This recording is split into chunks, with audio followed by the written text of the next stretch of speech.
you're struggling to understand why the market moves the way it does, you're missing the one key factor that drives everything, that is supply and demand. In this video, I'm going to show you how mastering just a few crucial terms can completely transform your trading strategy and lead you to consistent profits. Stay tuned because these concepts are what separate successful traders from the rest.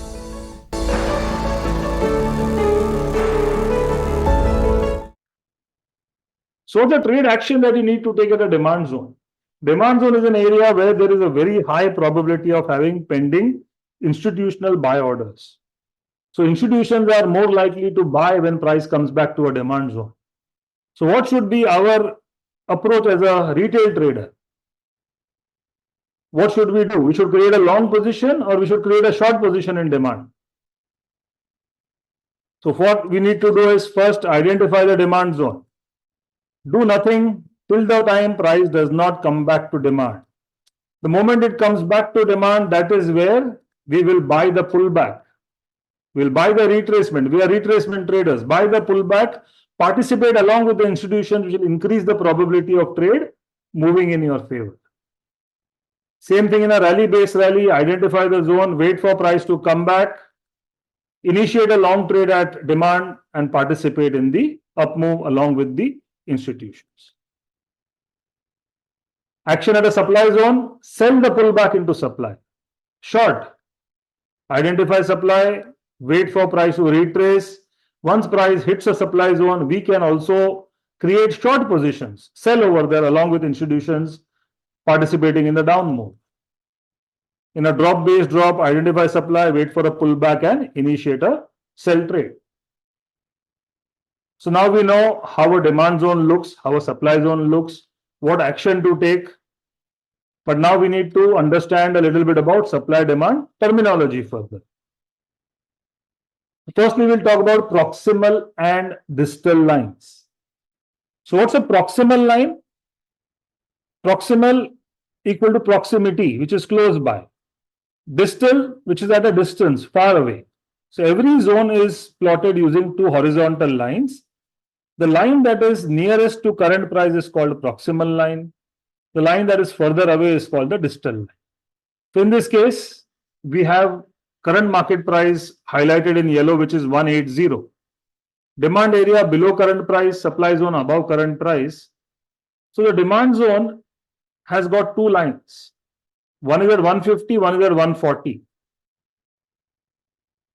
So which is closer to current price? In case of demand zone, 150 is closer. That's why it forms proximal line. It is in proximity to current price. 140 is far away, so that forms the distal line of demand.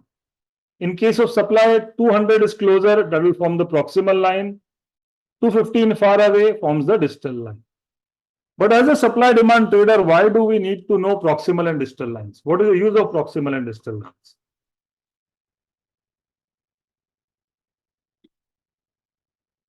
So any particular use?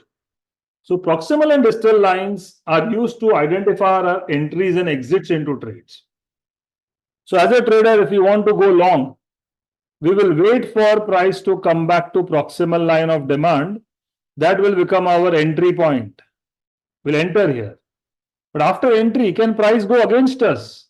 Yes, there is a likelihood price can continue falling down. So you need to know where to place your stop loss.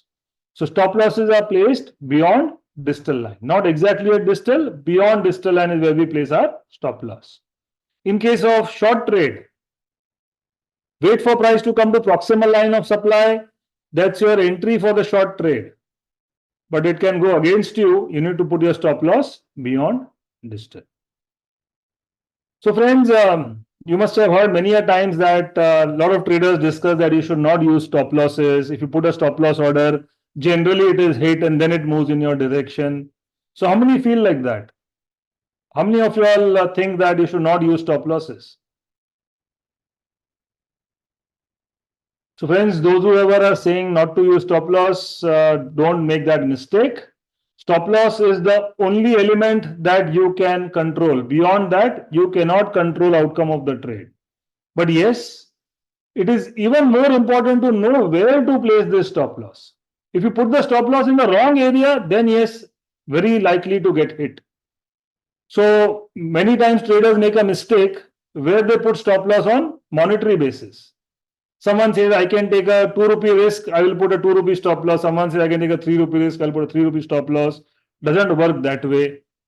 So technical stop losses. So stop losses have to go beyond your zones, beyond supply and demand zones. So if you put your stop loss anywhere between the zone, more likely to get hit. Beyond the zone, you are safe. So that's why we put stop losses basis of our zones.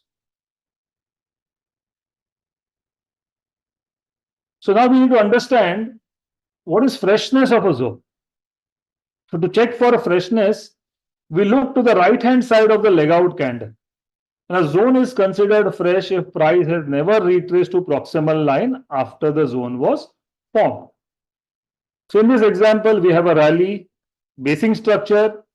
Zone is not complete till the time we don't have a leg out. So now, yes, there is a leg out, the zone is complete. So this is the leg out candle here.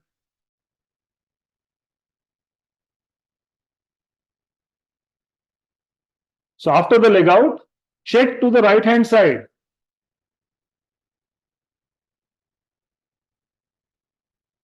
So after the leg out, check to the right hand side. The line on top is the proximal line of demand. The line at the bottom is the distal line. So after the leg out, has any candle come back and touched the proximal line in this illustration here? Do you see any candle that has come and touched? The leg out will always originate from the zone. After that, check to the right. There is no candle that has come back. So then we say this is a scenario of absolutely fresh level. This is a fresh level.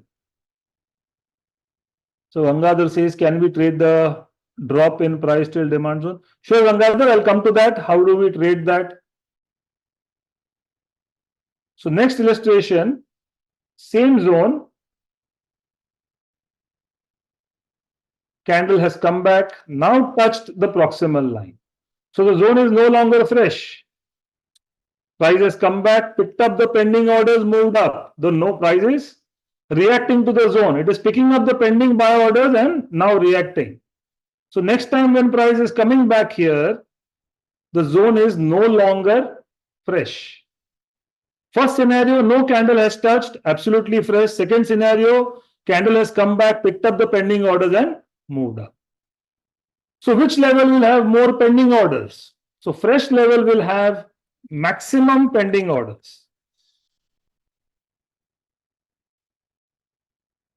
Compared to a fresh level, a not fresh level will have lesser pending orders. And there is one more scenario which is called zone violation. Price comes back, picks up orders, moves up, and then next time breaks the demand zone, completely breaks the distal line.